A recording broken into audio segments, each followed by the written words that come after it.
असं कधी झालंय की तुम्हाला अचानक मृत्यूची भीती वाटायला लागते? कधी कधी आपल्यासमोर कोणाचा तरी मृत्यू होतो आणि आपल्याला असं लक्षात येतं की एक दिवस आपल्यालाही ह्या प्रसंगाला सामोरं जायचं आहे. पण खरं सांगायचं ना तर आपल्याला तेव्हा मृत्यूची भीती नसते.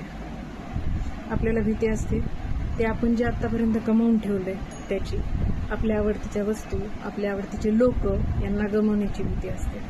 आपण जे आयुष्य जगू शकलो नाही ते आयुष्य गमावण्याची भीती असते. मला एकदा असाच प्रश्न पडला की जर आजचा माझा शेवटचा दिवस असला असता तर मी आजचाही दिवस असंच जगले असते जसं मी आतापर्यंत जीवन जगत आले. आपल्याला असं कळतं ना की आयुष्य क्षणभंगूर आहे आणि एक दिवशी आपल्यावरही तो प्रसंग येणार आहे. तेव्हा आपल्याला आयुष्याची किंमत समजते आणि अचानकच आपला राग कमी होतो, आपल्या अपेक्षा कमी होतात आणि आपली जगण्याची इच्छा वाढायला लागते. स्वतःला एक प्रश्न विचारा की आज जर तुमचा शेवटचा दिवस असला असता तर तुम्ही हे आजचा दिवस आतापर्यंत जगत आलेल्या दिवसांसारखाच जगला असतात? हो की नाही? कमेंटमध्ये नक्की सांगा.